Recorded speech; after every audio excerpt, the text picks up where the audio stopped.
मुअज़्ज़म मुकर्रम मोहतशम लाइक़े सद-इज़्ज़त तकरीम उलमाए सुन्नत महफ़िल पाक में तशरीफ़ फरमा मोहतरम बुजुर्गों, नौजवान साथियों, अजीज़ बच्चों, इस्लामी रिश्ते की फ़ातिमा आप पर्दा नशीन माँ और बहनों, जुमला सामईनो सामियात, अस्सलामु अलैकुम व रहमतुल्लाहि व बरकातुहू।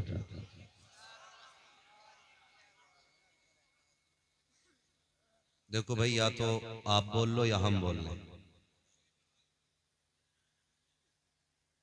बस ऐसे ही बैठे रहो, बहुत अच्छे लग रहे हैं। नहमदुहु व नुसल्ली व नुसल्लिमु अला रसूलिहिल करीम अम्मा बाद फ़अऊज़ु बिल्लाहि मिनश शैतानिर रजीम बिस्मिल्लाहिर रहमानिर रहीम व बिल वालिदैनि इहसाना आमन्तु बिल्लाहि सदक़ल्लाहु मौलानाल अज़ीम व सदक़ रसूलुहुन नबियुल उम्मियुल मुतीउल मुबीनुल मुईनुल करीम व नहनु अला ज़ालिका लमिनश शाहिदीन व शाकिरीन वल्हम्दुलिल्लाहि रब्बिल आलमीन।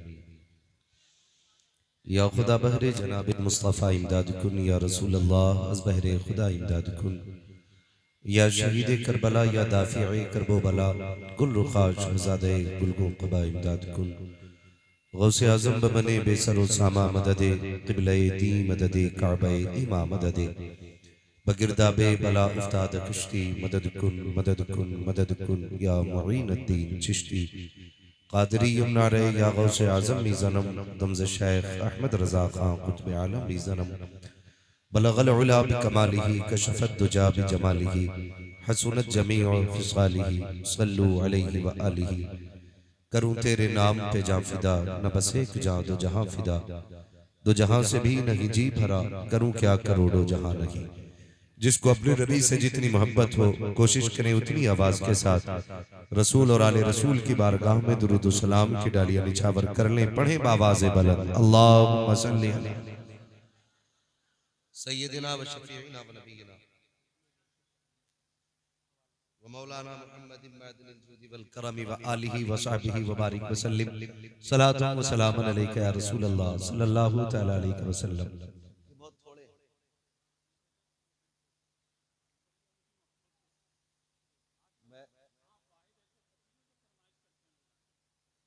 भाई अल्लाह आपको सलामत रखे। मेरे जिस भाई ने भी फरमाइश की है, मोहब्बतों का शुक्रिया। दुआ करें मेरे मौजू के तहत आपकी बात आ जाए।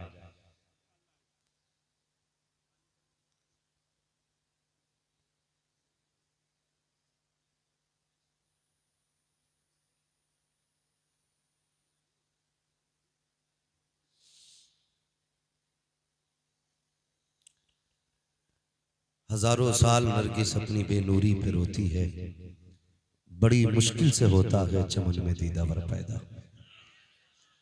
अल्लाह करीम इस कमेटी के तमाम अफराद को सलामत रखे, जिन्होंने इतनी अजीम महफिल का इनेकाद किया और दूर दराज से मेहमानों को दावत देकर के बुलाया।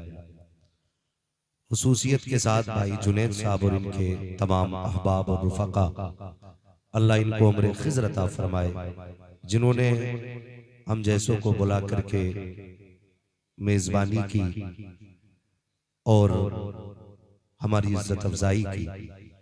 अल्लाह इन तमाम अहबाब को उम्र खिज़र अता फरमाए। आपने बड़े अच्छे अंदाज में हिंदुस्तान का वो नायाब लहजा, अनोखा लहजा, निराला लहजा, जिसे भाई मोहम्मद अली फैजी कहा जाता है, बड़े प्यार और मोहब्बतों से आपने सुना। अल्लाह ताला भाई मोहम्मद अली फैजी को हासिदीन के हसद, शरीरों के शर से महफूज फरमाए। बड़े अच्छे अंदाज में आपने मोहम्मद अली साहब को सुना। अब सच्ची बात यह है कि 2:15 के ऊपर सुई जा चुकी है। ये वक्त सोने का था, लेकिन आपकी मोहब्बतों को सलाम, आप अभी तक बैठे हुए हैं। और मैं तो यही कहूंगा इस बैठने को, मुझसे कई बार कहा लोग आपके लिए आए हैं, मोहम्मद अली भाई के लिए आए हैं। मैं दावे के साथ कहता हूँ यहाँ कोई हमारे लिए नहीं आया है, जितने आए हैं मदीने वाले मुस्तफ़ा के लिए आए बैठे। ये सच्ची बात है, जितने भी आए बैठे हैं हुजूर के लिए आए बैठे हैं। यही वजह है हम कहा करते कि जिसे चाहा दर पे बुला लिया, जिसे चाहा अपना बना लिया। ये बड़े करम के हैं फैसले, ये बड़े नसीब की बात है। वरना आप यकीन करें, जो छोटे छोटे बच्चे मैं देख रहा हूं, इतने छोटे बच्चे बड़े से बड़े लालच के लिए नहीं बैठ सकते थे, बड़े से बड़े मतलब के लिए नहीं बैठ सकते थे। ये हुजूर का इश्क है जिसने बैठा रखा है। और ये मेरे महबूब के इश्क की खासियत है कि वो जरूरी नहीं 28 साल के नौजवान के सीने में उतरे। महबूब का इश्क अगर उतरने पे आए तो पत्थरों के कलेजों में उतर जाया करता है।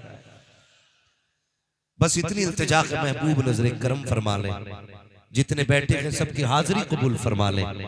अगर हुजूर चाहेंगे तो आज की रात हमारे लिए जरिए निजात बन जाएगी। अल्लाह ताला हम सबकी हाजिरी को अपनी बारगाह में कबूल फरमाए। मैं बस इतनी गुजारिश करूंगा, जो लोग इधर उधर खड़े हैं, मैं बैठने नहीं कहूंगा बाप से, कुछ लोग कहने से पहले ही बैठने लग गए, मर्जी है आपकी। लेकिन इतना जरूर कहूंगा, इतना जरूर कहूंगा आपसे, घर जाना ना तो अपने बाप के कदम चूमना, माँ के हाथ चूमना और कहना, माँ सबने बैठ के हुजूर की बातें सुनी थी, तुम्हारे दूध का कमाल था, हमने खड़े होकर हुजूर की बातें सुनी थी। कम से कम उनके साथ इतना सुलूक कर लेना। आप बैठ जाएंगे तो बड़ा अच्छा लगेगा, क्योंकि ऐसा लग रहा है कि जैसे आप सिर्फ देखने के लिए आए हैं। ये जरूरी नहीं है सब बैठेंगे तब मैं गुफ्तगू करूंगा। मेरा अपना एक मिजाज है, 4 होने चाहिए लेकिन आशिक होने चाहिए। हाँ, मैं ऐसी भीड़ से भी प्यार नहीं करता जिस भीड़ में किसी एक आशिक के बराबर इश्क ना हो। वो कहा था किसी ने इश्क है तो इश्क का इजहार होना चाहिए, हर गली हर कूचे में प्रचार होना चाहिए। आप मुकद्दर के धनी हो यार, बरेली शरीफ के पास रहते हो, ये मुकद्दर की बात है। शायद किसी को ये हजम ना हो हजम, मैं आई ना हूं दिखाऊंगा दाग चेहरे के, जिसे खराब लगे सामने से हट जाए। पूछे मोहम्मद अली भाई से, हम लोग हिंदुस्तान के कोने कोने में जाते हैं, लोग बहुत से तो इसीलिए इज्जत देते हैं कि आप बरेली के करीब रहते हो, इसीलिए लोग इज्जत देते हैं कि आप बरेली के करीब रहते हो, इसलिए लोग बार बार देखते हैं कि आप वहीं रहते हैं जहां शहर बरेली है। हमने कहा बताओ यार, बरेली में क्या ऐसा है जिसके लिए बार बार देख रहे हो? सुरमा है?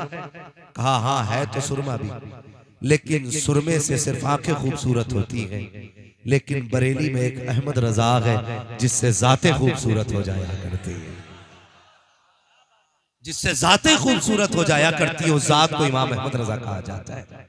पढ़ा गया मेरे मुर्शिद की शान में कलाम, कुछ लोग मुंह तक रहे थे, कुछ लोग दाद दे रहे थे, लेकिन कुछ लोग खोए हुए भी थे उस मंजर में कि जो जनाजे के वक्त देखा गया था।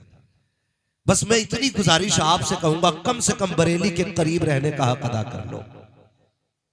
बहुत बड़ी चीज नहीं मांगी है मैंने। कहां जा रहे हैं जुनैद भाई? आएंगे ना? अल्लाह आपको सलामत रखे।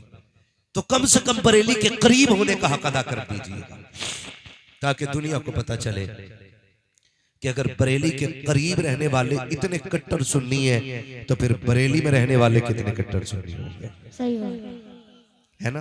अल्लाह आपको सलामत रखे। और फख्र किया करो यार, ये जो बांट रखा है ना, मेरे पीर ने मना किया कि मेरे पीर ने मना किया, मैं फलां दरगाह को मानता हूँ, मैं फलां दरगाह को मानता हूँ। आला हजरत को हर वो शख्स मानता है जो मदीने वाले मुस्तफ़ा को मानता है। ये फाइनल बात है। हर वो शख्स आला हजरत को मानता है जो मदीने वाले मुस्तफ़ा को मानता है। इसलिए कि आला हजरत को सिर्फ इसलिए नहीं माना जाता कि वो किसी मजार के मुजाबिर है, सिर्फ इसलिए नहीं माना जाता कि वो किसी खानका के गद्दी नशीन है। आला हजरत को इसलिए माना जाता है कि उन्होंने पूरी जिंदगी अजमत और नामूस रिसालत पर पहरे दिए, पूरी जिंदगी मुस्तफ़ा की अजमत पर पहरे दिए।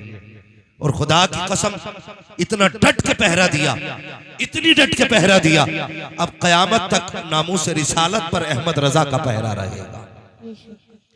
हमें फख्र होना चाहिए हम बरेली के पास पैदा हुए। आपका कोई भी पीर है, मुझे इससे मतलब नहीं है, मैं टेंशन नहीं लेता हूं, इसलिए कि जिसको आपने चुना है अपनी मर्जी से चुना होगा। आप भी रोटी खाते हैं, घास तो खाते नहीं है। जिसको अच्छा देखेंगे उसी को चुनेंगे। तशबीह गलत हो जाएगी। वरना समझाने के लिए मैं ये कहना चाहता हूं कि आप कुर्बानी का जानवर तलाश करते हैं तो बड़ी छान पटक के लाते हैं, मस्जिद का इमाम लाते हैं तो बड़ी ढूंढ के लाते हैं, फिर पीर भी उतना ढूंढ के लाया करो। ठीक है जी, पीर भी उतना ढूंढ के लाया करो। इसलिए तो मैं ये नहीं कहूंगा कि आप किसके मुरीद हैं, लेकिन इतना जरूर कहूंगा जब तक जिंदा रहना बरेली वाले के वफादार रहना। इस बात को हर शख्स गांठ बांध ले, जब तक जिंदा रहना है बरेली वाले के वफादार होके रहना है। अपनी नस्लों को बता दीजिए, बच्चों को बताइए, बेटे इमाम अहमद रजा ने हमारा ईमान बचाया है। जब अकीदे चुराए जा रहे थे, जब नजरिए बदले जा रहे थे, तब अबू बकर का सिद्दीक अकबर का अकीदा खोल के इमाम अहमद रजा ने पेश किया था।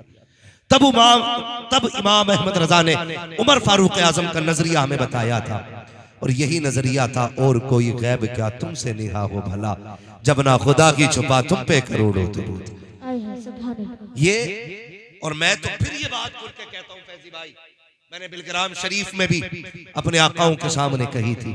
बिलग्राम शरीफ वो जमीन है जहां एक वक्त में एक मिंबर पे कई कई वलियों के नजारे हो जाया करते हैं। उस जमीन की मैं बात कर रहा हूं, मैंने वहां ये बात कही थी कि अगर कितना भी आप अपने आप को बचा लें कि हम बरेली वाले नहीं हैं, खुदा की कसम जब तक आपका यह अकीदा रहेगा ना कि नबी गैब जानते हैं, उस वक्त तक आप मसलक के आला हज़रत वाले हैं। जब तक आपका ये नजरिया है हुजूर जिसे चाहते हैं अता कर देते हैं, उस वक्त तक आप बरेली वाले हैं। भले नारा लगाए ना लगाए, लेकिन ये नजरिया किसने दिया था कि हुजूर जिसे चाहे बख्शवा सकते हैं। आला हजरत ने तो कहा था, एक मैं क्या मेरे इसिया की हकीकत कितनी, मुझसे 100 लाख को काफी है इशारा तेरा। तो जिसका भी बख्शिश का नजरिया होगा वो बरेली के अहमद रजा के नजरिए पे होगा, और जो उनके नजरिए पे है वही मसला के आला हजरत वाला है। समझ गए इतनी बात? अब इस झगड़े से निकलना है। अब मैं नारा लगाऊं, मुझे लगना चाहिए सारे बरेली वाले बैठे, इश्क मोहब्बत इश्क मोहब्बत। करवट में देखो किसका मुंह फूटा हुआ है, कौन नारा नहीं लगा रहा है, पूछे और फिर उससे वजह भी पूछेंगे क्यों नहीं लगाया। इश्क मोहब्बत इश्क मोहब्बत, माशाअल्लाह। बस यही जज्बा रहना चाहिए, यही जज्बा रहना चाहिए। मसलक और अकीदे में किसी से कोई समझौता नहीं, किसी से कोई समझौता नहीं। हम उससे प्यार करेंगे जो मदीने वाले से प्यार करेगा, करेंगे इंशाअल्लाह। वादा करें सारे इंशाअल्लाह, और जोर से वादा करें इंशाअल्लाह। वहाबियों में दावत खाओगे? क्या करें मौलाना, फूकी लगती है, जाना पड़ता है। क्या करें मौलाना, खाला लगती है, जाना पड़ता है। अब मेरे मुर्शिद ताजुश शरिया का सबक याद कीजिए, नबी से जो हो बेगाना उसे खुद से जुदा कर दे। ये मेरे मुर्शिद ताजुश शरिया का सबक है। नबी से जो हो बेगाना उसे दिल से जुदा कर दे, पितर मातर बिरादर मालो जा उन पर फिदा कर दे। क्यों? फिर बरेली से आवाज आती है, जब कब्र में पहुंचो फरिश्ते पूछे माँ कुंता तक़ूलु फी हक़्क़ हाज़ा रजुल, इनके बारे में क्या कहता था, ये जो नूरानी चेहरे वाला है इसके बारे में क्या गुमान था, पगले झांकनी न पड़े, इसके बारे में क्या कहता है, जो ये नूर वाला खड़ा है। उस वक्त कोई ये ना कहे बड़े भाई की तरह थे, गांव के चौधरी की तरह थे, बरेली वाले के अकीदे पे रहना, ताकि फख्र से ये कह सको इनके बारे में पूछते हो। अरे हकीकत ये है, इन्हें जाना इन्हें माना, न रखा गैर से काम, लिल्लाहिल हम्द में दुनिया से मुसलमान। ये नजरिया अपना बना के रखना। सबसे पहली बात है अकीदा बचा के रखेंगे इंशाअल्लाह। सारे बोले इंशाअल्लाह। चुपके चुपके मैरिज हॉल में तो नहीं जाना है, बोलो सच्ची बात, नहीं जाएंगे इंशाअल्लाह। अल्लाह आपको सलामत रखे, बचिए। लोग कहते थे नहीं नहीं कोई मसला नहीं था, बस थोड़े से बिजनेस के मामला थे, खाने चला गया था। एक वक्त खा के मोटा नहीं हो सकता, अलबत्ता गद्दारों में नाम आ सकता है।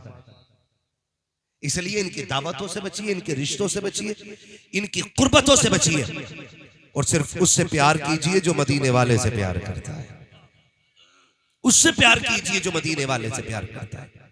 अल्लाह आपको सलामत रखे, आपकी उम्र में बरकतें करे। हालात बिगड़ते जा रहे हैं, और हमारे कुछ अहबाब ऐसे भी होंगे जो बच्चियों के रिश्ते वहाबियों में कर दिया करते और ये कहते हैं कि जी लड़का अच्छा था इसलिए लड़की हमने दे दी। खुदारा बेटियों को जहन्नम में न डालिए। ये आपसे कुछ नहीं कह सकती ना, कमजोरी नहीं इनकी, मजबूरी है इनकी।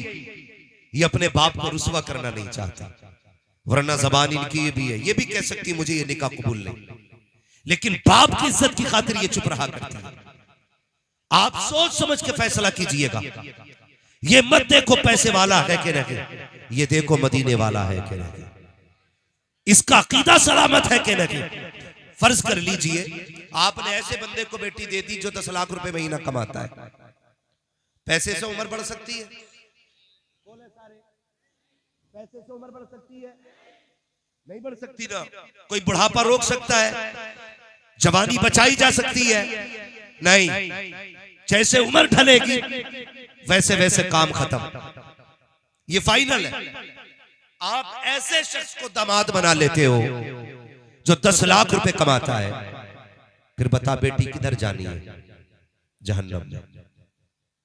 इसलिए 10 लाख कमाने वाले को दामाद ना बना, भले रोज मजदूरी करके 4 टुकड़े हलाल के कमा के लाता हो, लेकिन सुबह भी हुजूर पे दुरूद पढ़ता हो, शाम भी हुजूर पे दुरूद पढ़ता हो। ऐसे दामाद का इंतखाब कीजिएगा जो सुबह शाम मुस्तफा पे दुरूद और सलाम पढ़ता हो, जो नबी से प्यार करता हो।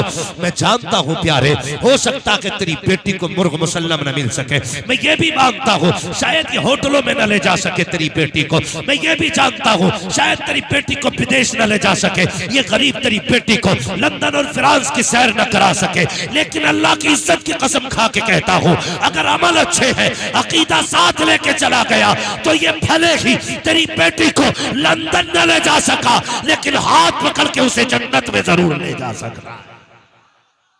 इसलिए फैसला कीजिएगा, बेटी भले अमीर दामाद हो ना हो, लेकिन मुस्तफा के इश्क का अमीर होना चाहिए। करेंगे इंशाअल्लाह ये काम? सारे बोले इंशाअल्लाह। कुछ लोग नहीं बोल रहे, लगता है डंडी मार के बैठे। करेंगे ये काम इंशाअल्लाह। और एक बात, मेरी बात सुन लें माँ बाप के हवाले से। सारी बात यही नहीं होती है कि लड़कों पे ही जिम्मेदारी आती है, माँ बाप की भी अपनी जिम्मेदारी है। माँ बाप की भी अपनी जिम्मेदारी है। जब तक बच्चे समझदार ना हो, इन्हें पढ़ाने की जिम्मेदारी आपकी है।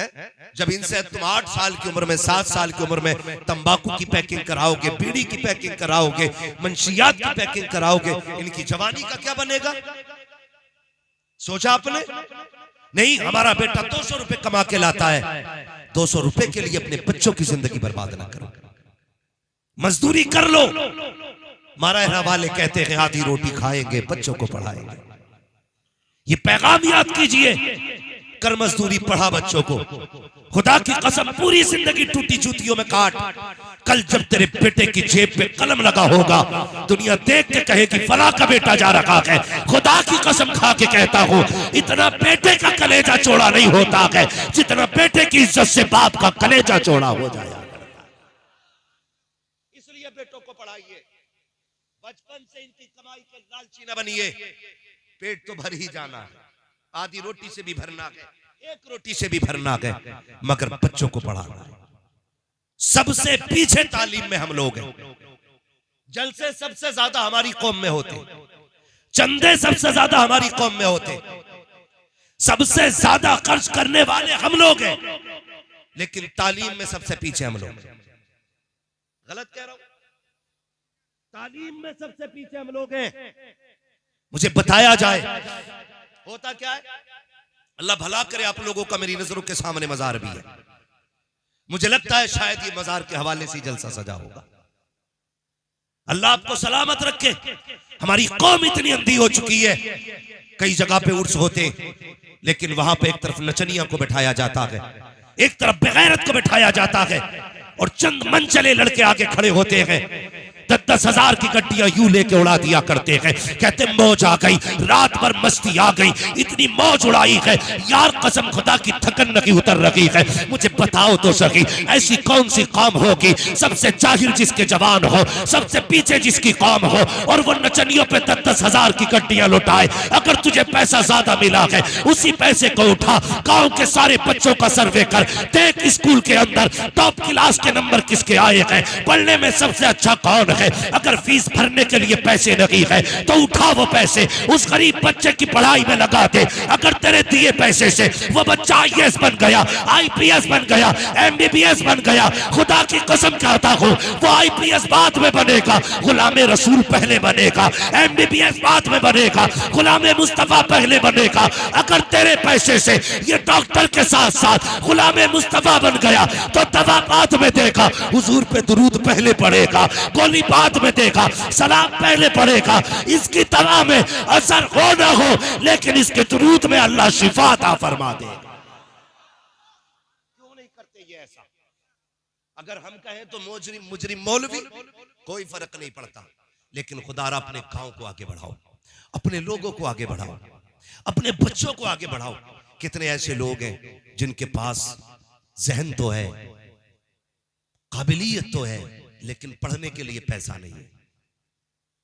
उनके बाजू बन जाओ, उनकी हिम्मत बन जाओ, खड़े हो जाओ काबिल बच्चों के साथ।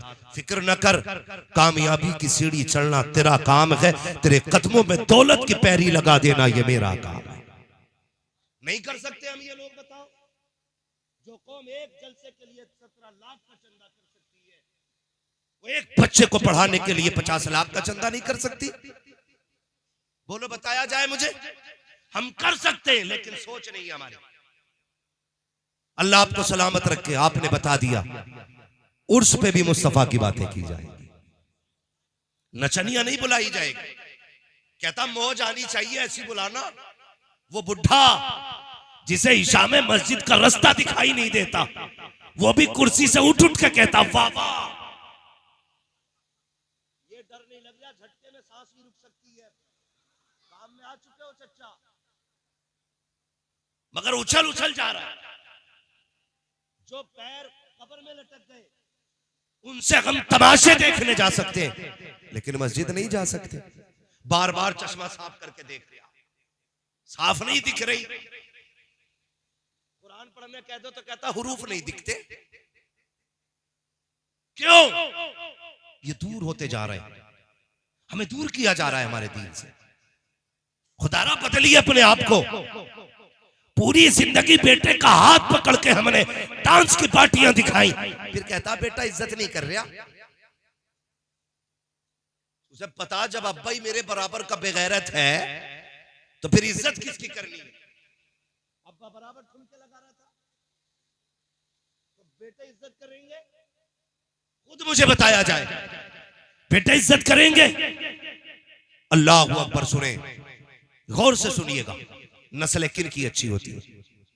हसनैन करीमैन ने, खास करके इमाम हसन रजी अल्लाह ताला मौलाए कायनात मौला अली के शहजादे फरमाते, हमने पूरी जिंदगी अपनी अम्मी फातिमा के साथ कभी एक लुकमा खाना नहीं खाया। ताज्जुब होगा आपको सुन करके, अल्लाह आपको सलामत रखे। सुने नस्ल कैसे अच्छी होती है कि हमने कभी अपनी माँ के साथ एक प्लेट में खाना नहीं खाया। हुजूर क्यों? फरमाते हैं सिर्फ इस ख्याल से कहीं ऐसा ना हो जिस लुकमे पे, जिस दाने पे मेरी माँ की नजर हो, कहीं अनजाने में वो लुकमा मेरे मुंह में ना चला जाए। इतना माँ का एहतराम करते थे। फिर नस्लें कैसी पैदा हुई, उनकी नस्ल में रब ने कैसे कैसे शहजादे पैदा किए। देखे तो सही, आप अच्छे होंगे तो औलाद अच्छी होगी, आप दुरुस्त होंगे तो औलाद दुरुस्त होगी।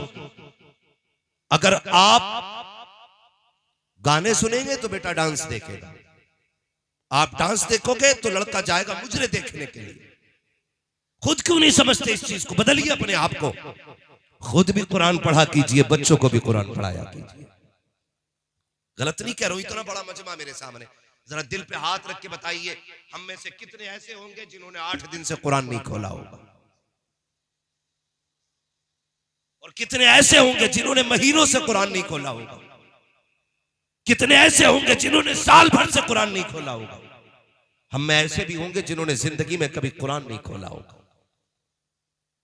यह है हमारी कड़वी सच्चाई। ये कमेटी वाले इतने मेहनत क्यों करते हैं? क्या जरूरत थी इतना बड़े पंडाल सजाने की? सिर्फ यही वजह थी ना कि हमारे कौम के लोगों तक सच्ची बातें पहुंच जाए। जो हम मदरसे नहीं जा सकते वो यहां बैठ के सुन लें। हम में से कितने ऐसे हैं जो कुरान नहीं पढ़ सकते? गलत नहीं कह रहा हूं, जाओ अपने घरों को जाके चेक करो। जब तुम्हारे घर के अंदर सूरज सुबह को निकलता है, बीवी 8 बजे उठ के फ्रिज पे भी कपड़ा मारती है, वॉशिंग मशीन पे भी कपड़ा मारती है, अलमारियां भी झाड़ी जाती है। अगर झाड़ने का नंबर नहीं आता तो कुरान की सफाई का नंबर नहीं आता। गलत कह रहा हूं मैं? मुझे बताया जाए एक घर के अंदर 8 मर्द है तो 9 मोबाइल तो होंगे, 7 नहीं होंगे। अगर घर के अंदर 8 मर्द है तो 9 मोबाइल होंगे, 7 नहीं होंगे। सबके अपने अपने मोबाइल हैं। लेकिन जाओ घरों में जाके चेक करो, एक घर के अंदर 11 अफराद है लेकिन कुरान एक है, 13 अफराद है कुरान एक है। जिस तरह तुम्हें मोबाइल का शौक है, कुरान का शौक क्यों नहीं है? अगर 8 बंदों के लिए 11 मोबाइल हो सकते हैं, 8 बंदों के अलग अलग 8 कुरान क्यों नहीं है? इसलिए कि सबको पढ़ना नहीं आता है। अगर आता भी है तो वक्त नहीं है। खुदा की कसम खा के कहता हूं लोगों, और कुरान पढ़ने के आदी बन जाओ, आदत बना लो कुरान की। जब कयामत का दिन होगा, ये कि कुरान हाथ पकड़ेगा, कहेगा मालिक इसे बख्श दे, ये दुनिया में मुझे सीने से लगाता था, आज मैं इसे हाथ पकड़ के जन्नत में पहुंचाने के लिए आ गया।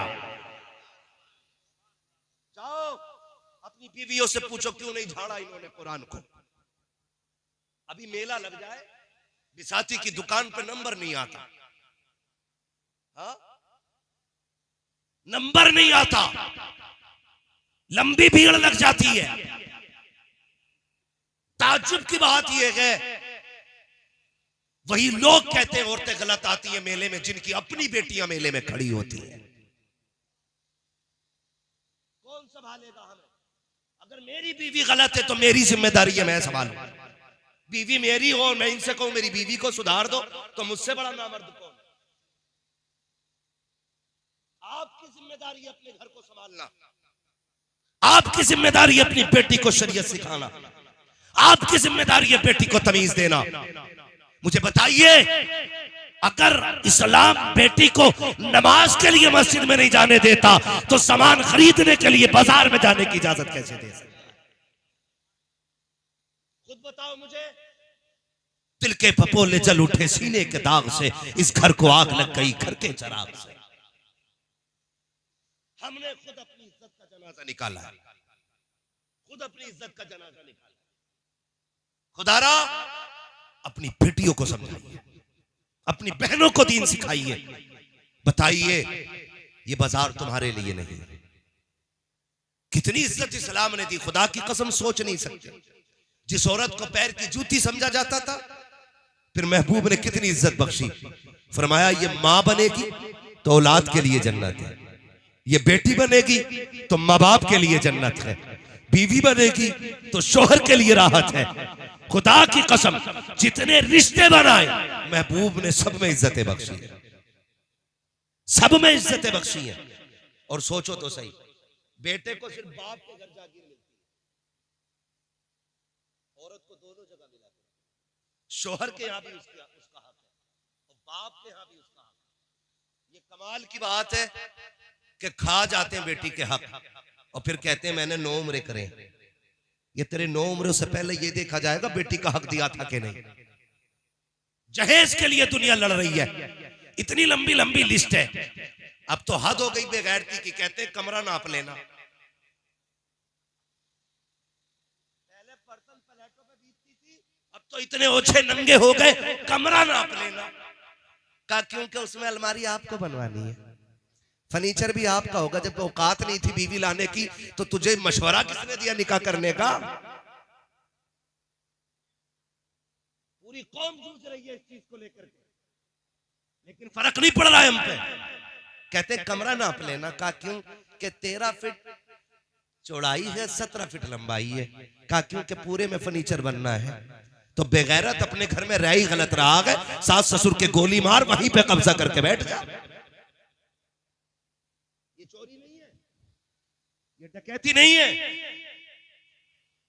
मुझे बताओ। लेकिन नीयतें खराब होती जा रही है, बदलिए अपने आप को। और इसलिए निकाह मत कीजिए कि हमारे घर में दौलत आएगी, इसलिए निकाह कीजिए कि मेरे घर में रब की रहमत आ जाएगी। जिन्होंने दौलत के लिए निकाह किए, कहां गए हमारे भाई? अल्लाह सलामत रखे। बिल्ला लगाना भी आपका, हाँ सलामत रखे अल्लाह आपको। बस सुने मेरी बात, जिन लोगों ने इसलिए निकाह किए दौलत आएगी, तो उनकी औरत ने सारी दौलत में आग लगवा दी। कभी कुहाड़ा पीर, कभी अजमेर शरीफ, कभी बगदाद शरीफ, कभी किसी बाजार पे, कभी किसी बाजार पे जा रही है, भूत ही नहीं उतर रहे। उतरेंगे कहां से? चढ़े हो तो उतरे, जब खुद ही भूत नहीं हो तो कुछ होने वाला है नहीं ना। तो खुदारा दीन वाली लड़कियां तलाश करें, रिश्ते के लिए दीन वाली लड़कियां तलाश करें। इसलिए कि जमीन अच्छी होती है तो फसल अच्छी होती है, माँ अच्छी होती है तो नस्ल अच्छी होती है। हाँ, माँ अच्छी होती है तो नस्ल अच्छी होती है। लेकिन गैरत खा गई हमारी कौम को। जितनी नंगी टहलने वाली लड़कियां हैं, हम उतने ही लाइक करते हैं। अंधे ही हो गए। अगर पसंद करना है, पर्दे वाली लड़कियों को अपने घर की दुल्हन बनाओ, ताकि नस्ल भी हया वाली पैदा हो, दीन वाली औलाद हो। ये जितने डांस करते मिले ना डीजे पे, पूछने की जरूरत नहीं है, समझ जाना अल्लाह ही मालिक है। समझ गए मेरी बात? गौर करो मेरी बातों में जो मैं कहना चाह रहा हूं। मैं जन्नत बांटने नहीं आया, अल्लाह चाहेगा तो बैठे बैठे जन्नत अता कर देगा, वो उसके कर्म के फैसले हैं। माँ अच्छी होती है तो नस्ल अच्छी होती है। माँ कैसी अच्छी होती है, पढ़े आप तारीख। खुदा की कसम, अगर माओं का तज़किरा किया जाए, लफ्ज़ माँ इतना मीठा लफ्ज़ है, अगर ज़बान पे आ जाए तो दुख मिट जाया करते, लेकिन तकलीफ होती है।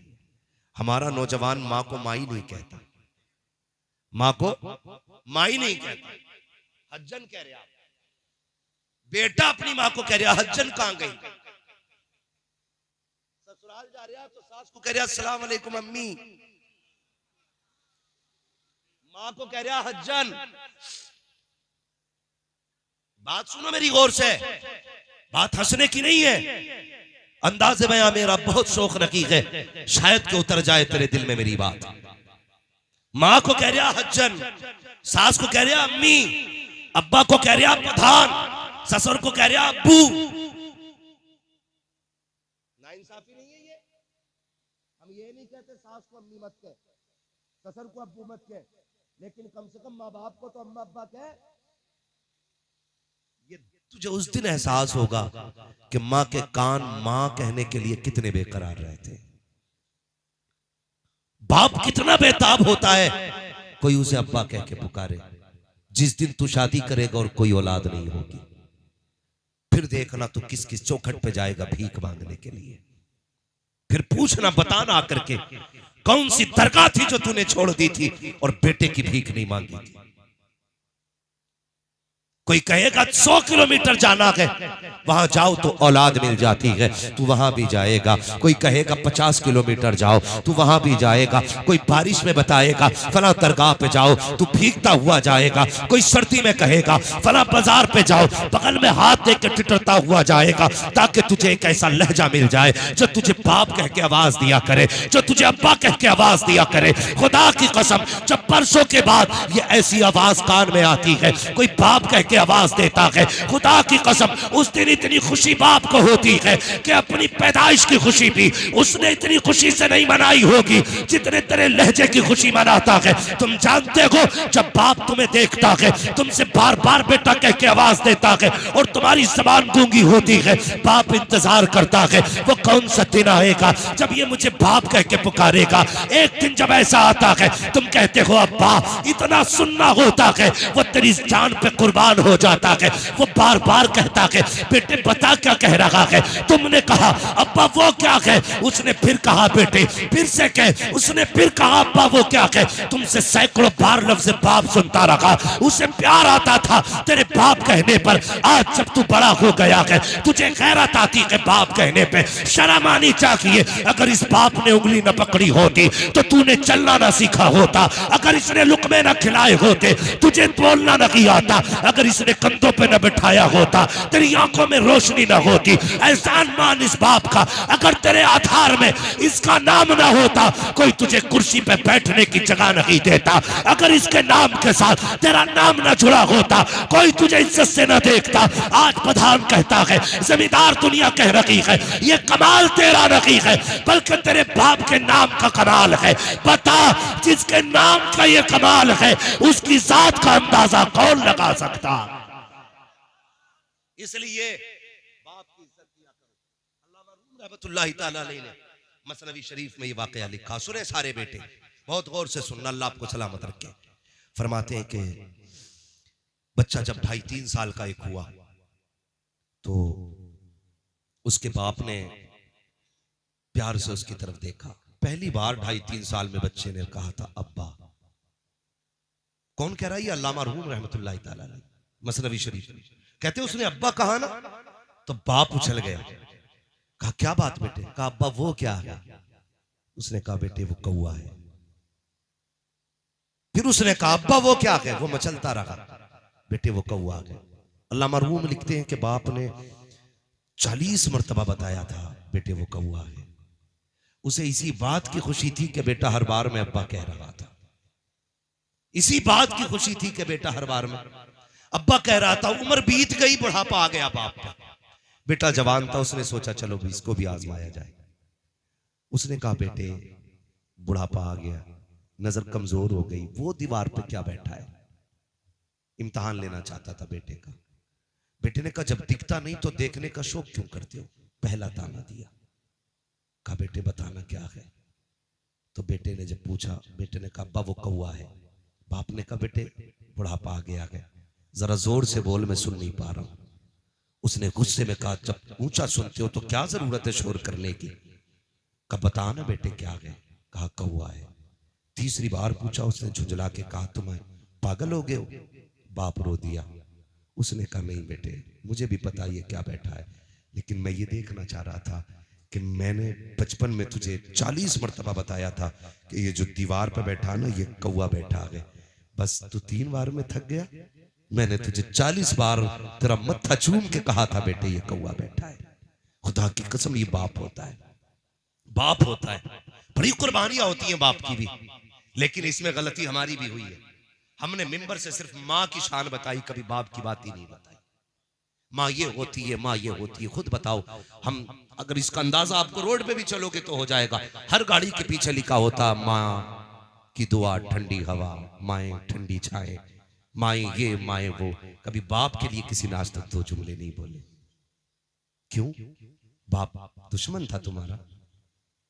ये उस दिन एहसास होगा तुम्हें जब तुम्हारा बेटा तुम्हारी मेहनत की पढ़ाई के बाद कामयाब होकर के जब अपनी काबिलियत से साइकिल खरीद के लाएगा और उसके पीछे लिखेगा ये मेरी माँ की दुआ है, तब तुम्हें लगेगा कि बाप को कितनी तकलीफ होती है। तब तुम्हें एहसास होगा। खुदारा जब कोई चीज खरीदा करो ये मत कहा करो ये सिर्फ मेरी माँ की दुआ है, बल्कि ये कहा करो ये मेरे माँ बाप की दुआ है, ये मेरे माँ बाप की दुआ है। नसीब वाले जिनके सर पे माँ बाप का साया है। रोगे यार अगर ये नहीं होंगे, रोगे अगर ये नहीं होंगे। और लिख लो मेरी बात, जब बचपन में बाप चला जाता है ना औलाद की, तो जवानी कितनी मुश्किल से आती है ये कोई औलाद से पूछे। और जिनके सर पे बाप का साया होता है वो कब जवान हो गए पता ही नहीं चलता है। इसलिए कि सारे दुख बाप अपने कंधे पे ले लेता है। ये जो सुख में जी रहे हो ना, बाप की पीठ पे इन दुखों का निशान तुम्हें मिलेगा। मैं पीरों का मुखालिफ नहीं, लेकिन दिल दुखता है। लोग कहते हैं कि मेरे पीर के हाथ ना गुलाब जैसे मुलायम है। खुदा की कसम, तूने पीर के मुलायम हाथ तो देखे, लेकिन बाप की कभी हाथों की ठेठे नहीं देखी। तुझे क्या पता पीर के हाथ मुलायम क्यों है और बाप के हाथ मजबूत क्यों है। अगर बाप ने भी 10 साल एसी में बैठ के गुजारे होते ना, इसके भी हाथ एसी जैसे मुलायम होते, गुलाब जैसे। लेकिन नहीं, तुझे पता है जब तूने 6ठी क्लास पास की थी और तेरी फीस भरने के लिए पैसे नहीं थे, इसी बाप ने मई जून की गर्मी में कमर पे ईंटें रख करके ना ओवर टाइम ड्यूटी करके तेरी फीस भरी थी। क्यों भूल गए बाप के एहसान को? क्यों याद नहीं रहा तुम्हें बाप यार? यही था वो जो सर्दियों में साइकिल से जाता रहा, यही था वो जो बारिश में भीग के जाता रहा, यही था वो जो गर्मी में तपती हुई धूप में 60 ईंटें लेके चढ़ता रहा। क्यों भूल गए इसके एहसानात को? क्यों? इसका अपना शौक था? नहीं, एक दिन बेटे ने कहा था अब्बा मुझे वैसे जूते चाहिए जो फला के बेटे हैं, फला के बेटे के हैं। ये रोता हुआ गया था और जाकर के अपने मालिक से कहा था 3 दिन की एक्स्ट्रा मजदूरी दे दो, मैं ओवर टाइम ड्यूटी करके तुम्हारा कर्ज उतार दूंगा। और जब ये कर्ज का पैसा लेकर के रात को तेरे लिए जूते लेकर के लौटा था, खुदा की कसम तूने इसकी मुस्कुराहट नहीं देखी थी। जब ये तेरे पास लेकर के आया जूते, इसने बीवी से कहा मेरा बेटा कहाँ है? उसने कहा सो गया है। का उठा तो सकी, मैं इसके पसंद के कपड़े लेके आया हूं, इसके पसंद के जूते लेके आया हूं। जब इतना कहा था, तूने उठ करके नींद में अपनी आंखें मसल के जूतों को देखा और तू दौड़ के बाप के कदमों से लिपटा था। पूरी जिंदगी में ये इतना खुश नहीं हुआ था जितना तेरे चेहरे की मुस्कुराहट देख के ये खुश हो गया था। दिल पे हाथ रख के बता, एक तेरी खुशी को पूरा करने के लिए इस बाप ने कितने दुख उठाए और तुझे कितनी खुशियां बख्शी। आज क्या तूने भी बाप की खुशी पूरी की है? इतने बड़े मजमे में मैं चाहता हूं काश मेरे कान सुने, मेरी आंखें देखें, कोई ऐसा नौजवान हो जो परदेश जाते जाते ये कह के बीवी से गया हो, सुन आज के बाद जो भी खाना बनेगा वो तेरी मर्जी से नहीं, मेरे माँ बाप की मर्जी से बनेगा। कितने लोग ऐसे मिलते हैं? सुने, संडे संडे बीवी को लेके जाते हो शॉपिंग के लिए, अल्लाह तौफीक दे तो माँ बाप को भी ले जाया करो। कम से कम ईद ईद पे माँ बाप को कपड़े बना लिया करो। इज्जत की जिंदगी जिलाओ माँ बाप को, उन्हें यकीन दिलाओ कि तुम उनकी औलाद हो, उनसे प्यार करते हो। कभी सोचा हमने? सोच भी नहीं सकती उनकी कुर्बानियों को। खुदारा माँ बाप की इज्जत किया करो। फरमाया गया जो मुस्कुरा के माँ बाप का चेहरा देख लेता है, अल्लाह उसे हज्जे मकबूल का सवाब अता फरमा दिया करता है। लोग 50-50 हजार फीट ऊपर उड़ के जाते हैं, 5 लाख खर्च करके हज करके आते हैं, लेकिन कोई सर्टिफिकेट नहीं है हज कबूल है कि नहीं। मुस्तफा फरमाते हैं सुबह उठ ना उड़ 50,000 फीट की ऊंचाई पे, ना खर्च कर 5 लाख 4 लाख, सुबह उठ के मुस्कुरा के माँ बाप का चेहरा देख, अल्लाह तुझे घर बैठे बैठे हज मकबूल का सवाब अता फरमाएगा। ये काम कीजिएगा, माँ बाप की इज्जत कीजिएगा। और सुनिए, जो चीज मेहनतों से नहीं मिला करती है ना, वो माँ बाप की दुआओं से मिल जाया करती है, माँ बाप की दुआओं से मिल जाया करती है।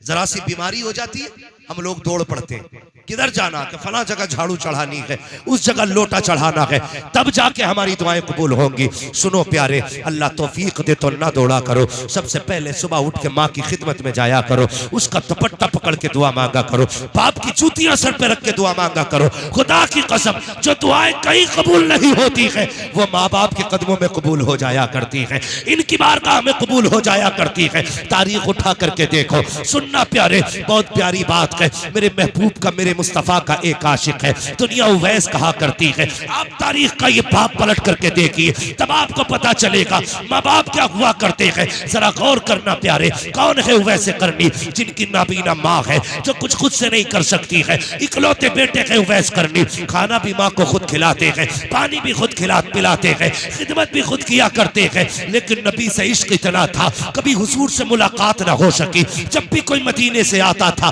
उससे पूछते थे यार तूने मेरे महबूब को देखा होगा, बता उनका चेहरा कैसा था, उनकी जुल्फें कैसी थी, वो बोलते हैं तो कैसा लगता है, वो जब चलते हैं तो कैसा लगता है। अब सोच सकते हो इश्क कैसा होगा। लेकिन पूरी जिंदगी कभी हुजूर से मुलाकात नहीं की है। एक दिन माँ के कदमों में बैठे हुए हैं, माँ के पैर दबाने लग जाते हैं। अल्लाह अकबर, इश्क सरकार ने ऐसा होश गोला मारा कि आंख के आंसू टपक के माँ के कदमों पे आ गिरे। माँ तो माँ होती फरमाती है यार बेटों के आंसुओं की गर्मी से महसूस कर लेती है, सीने में दर्द कितना है। कहता लगते जिक्र बता तो सकी, रो क्यों रहा है? कहते अम्मी आज मुझे आका की बड़ी याद आ रही है, ए माँ आज इजाजत दे दे, अगर न जा सका शायद कि उनके गम में मर जाऊं। जैसी इतनी बात माँ ने सुनी है, कहा बेटे ठीक है, अगर जाना की चाहता है तो जा, कल मदीने चले जाना और मेरी सारी जरूरत का सामान रख के चले जाना। माँ ने इतना कहा, बेटे ने सारा सामान रखा, माँ से इजाजत ली, जाने लगे। माँ ने कहा लगते जिक्र, कहा क्या? कहा जा रहे हो बेटे? कहा हाँ अम्मी। कहा इतना काम करना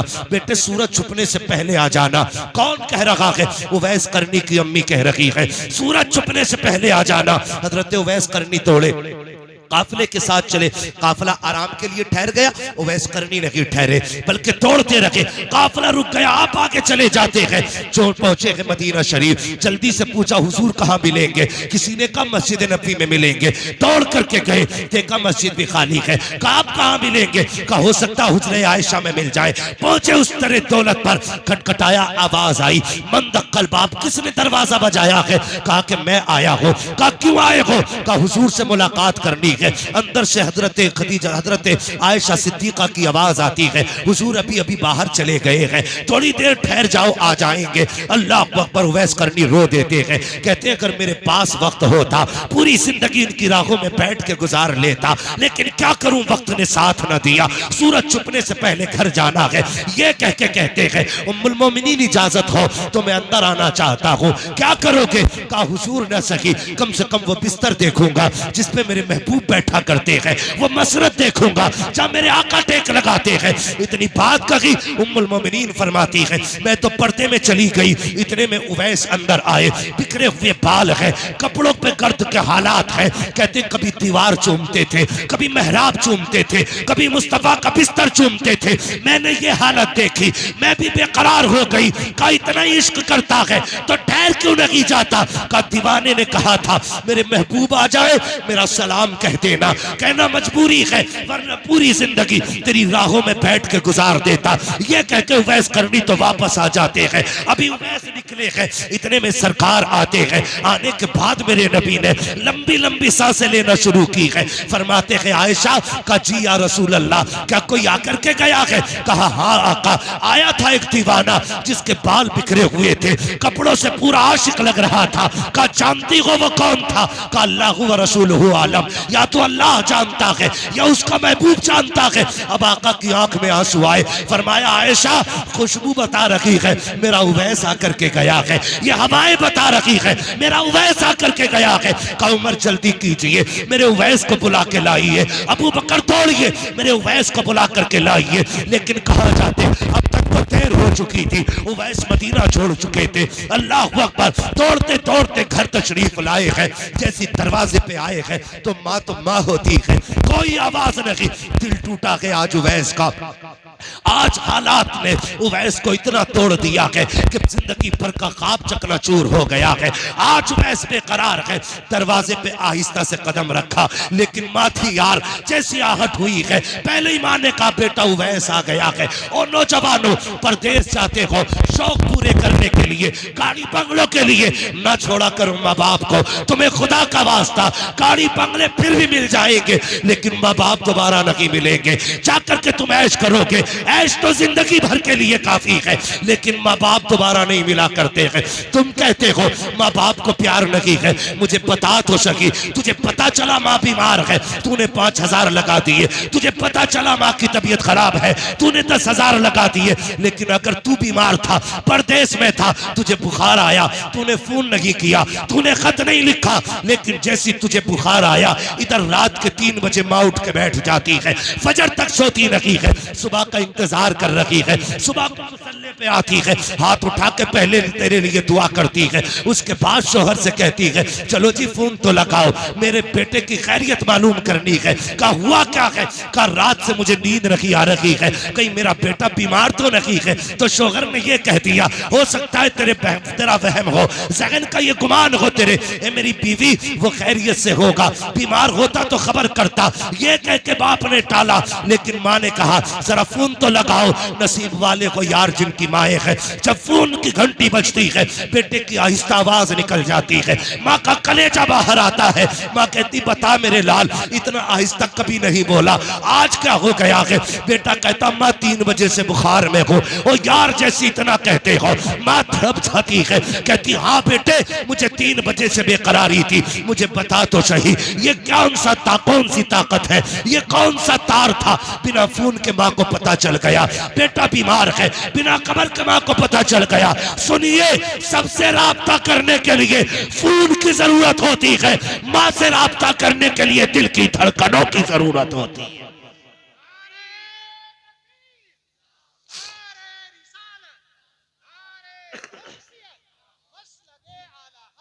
खुदारा माँ की इज्जत किया करो, ये माँ होती है। परदेश जाते हो ना, परदेश जाते हो, तुम चाहे 10 लाख महीने के कमाते हो, 2 लाख कमाते हो, लेकिन माँ का जब भी फोन आता है पहली आवाज ये होती है मेरे लाल रोटी खा ली, खाना खा लिया? खुदा की कसम ये जात है जो तेरे एक एक लुकमे की फिक्र करती है। और ये आज बता जाऊं, मेरी माँ बहनें बैठी हैं, माँ कभी भी बहू से नहीं लड़ती है। माँ कभी भी बहू से नहीं लड़ती है। मां सिर्फ इसलिए लड़ती है बेटे की बीवी से, वो अपने घर की बहू में अपने जैसी एक औरत देखना चाहती है। वो ये चाहती है कि ये मेरे बेटे की वैसे कदर करे जैसे मैंने की थी। मां कब लड़ती है बहू से?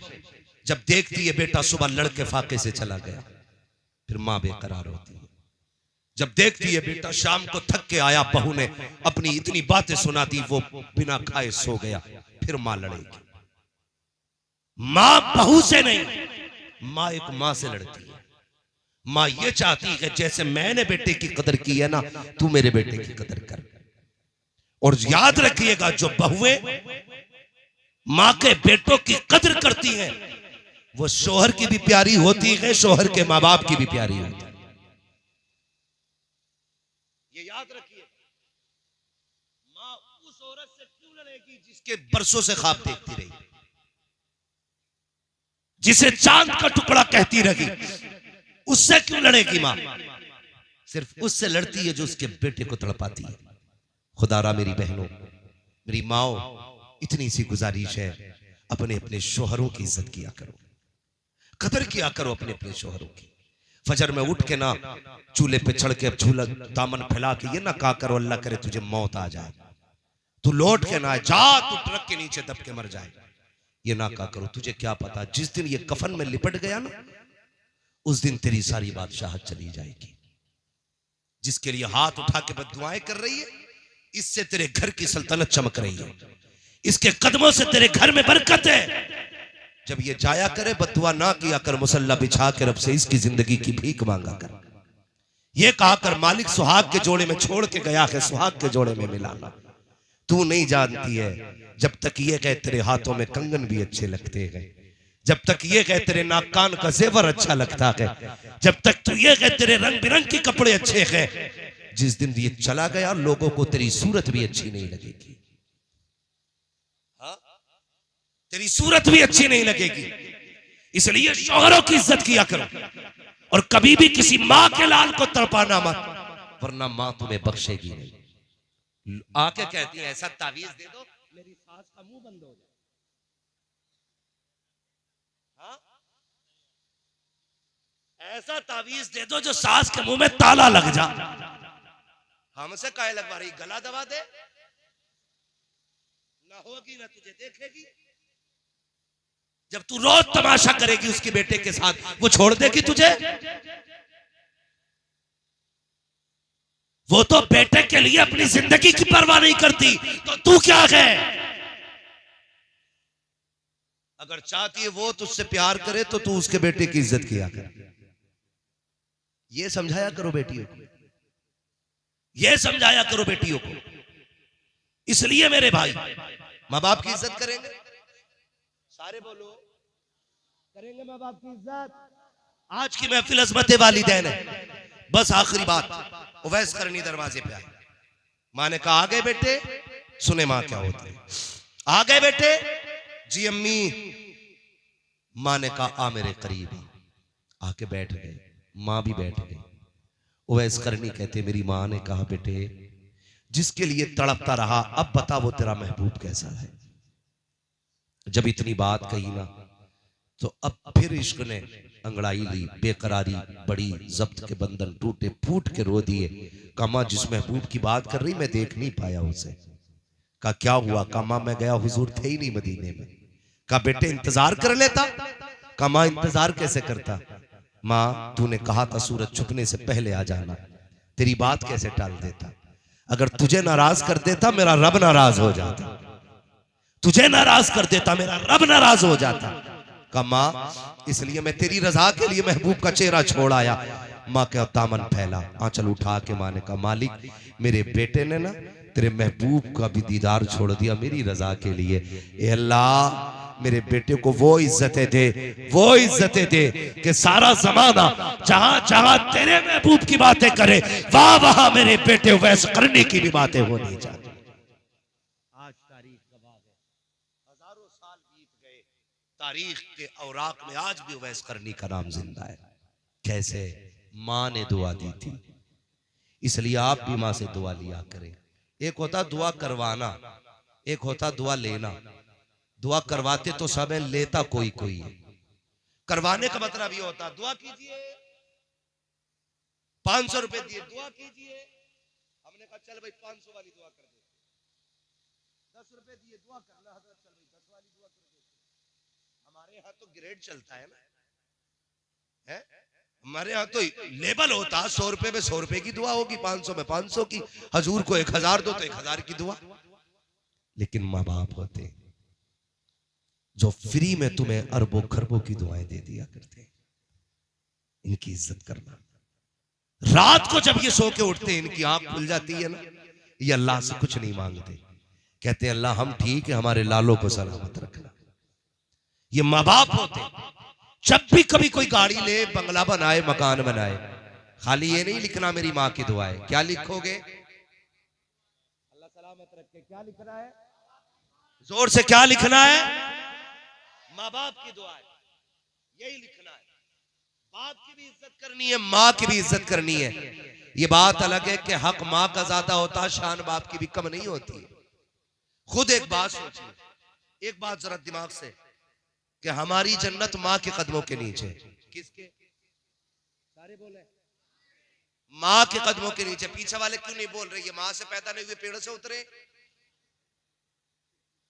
किसके कदमों के नीचे?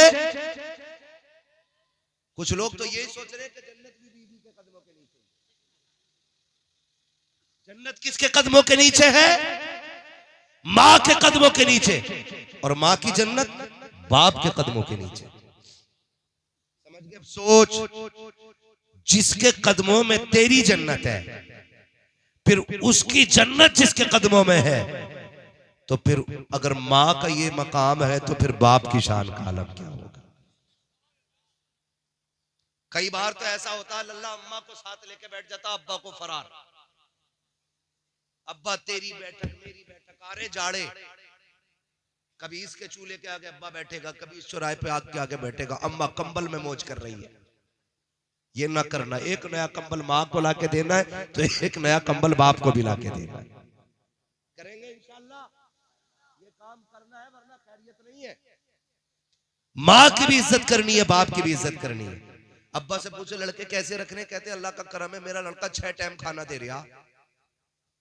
देता नहीं है एक टाइम में, लेकिन बाप कभी बेटों की बेइज्जती नहीं करता है।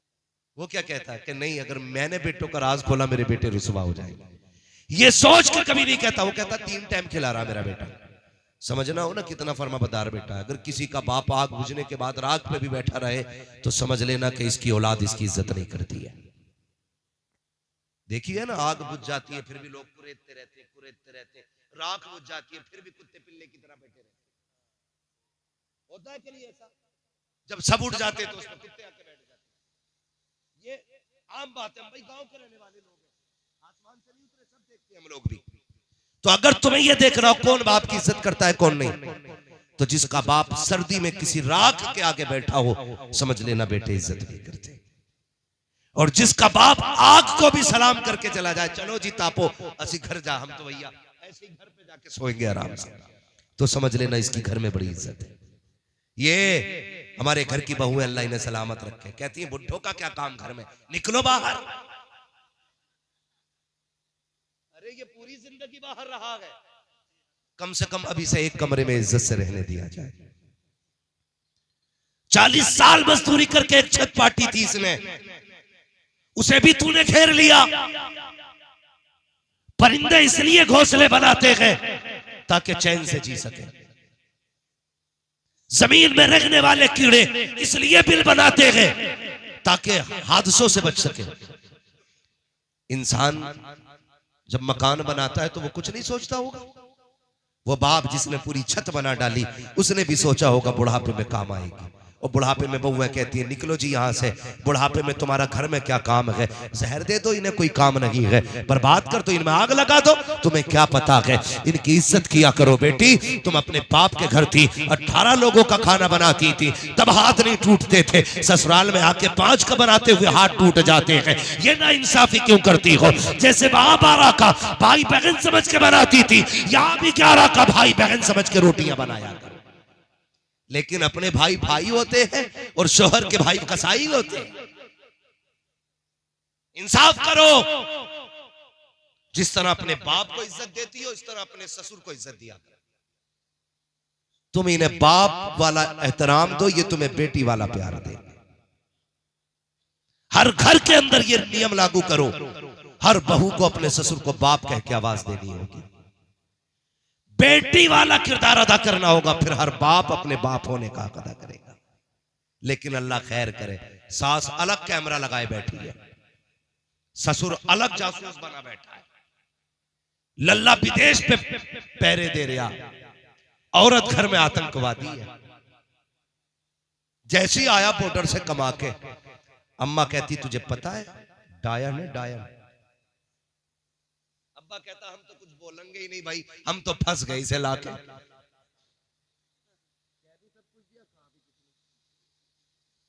ये हालात है हमारे घरों के भाई, कह भी सब कुछ दिया कहा भी कुछ नहीं। क्या हुआ? 1.5 महीना हो गया इसे घर में आए हुए। क्या हाँ, कि इसे ये नहीं पता कब कहां रखे हैं अभी तक। हर बार में लल्ली को आवाज दे घर की, अकेले काम करना नहीं चाहती, बर्तन कहां है लल्ली बता दी। अरे पगले माँ बाप हो, तुम भी तो समझो यार, नई है उसे क्या पता क्या चीज कहां है, इसलिए वो पुला पुला के पूछ रही है आज बताओ कल नहीं पूछेंगे। लेकिन तुम तो कैमरा लगाए बैठे हो, पहले ही आतंकवादी कह दिया, मजाल है उससे कब टूट जाए। खैरियत नहीं है, पूरा घर बरस पड़ता। अपनी बेटी ने अगर सोने का हार भी तोड़ दिया कोई बात नहीं, अल्लाह और देगा। बहू से कब टूट गया? तेरे बाप ने दिया था, हराम का आया है।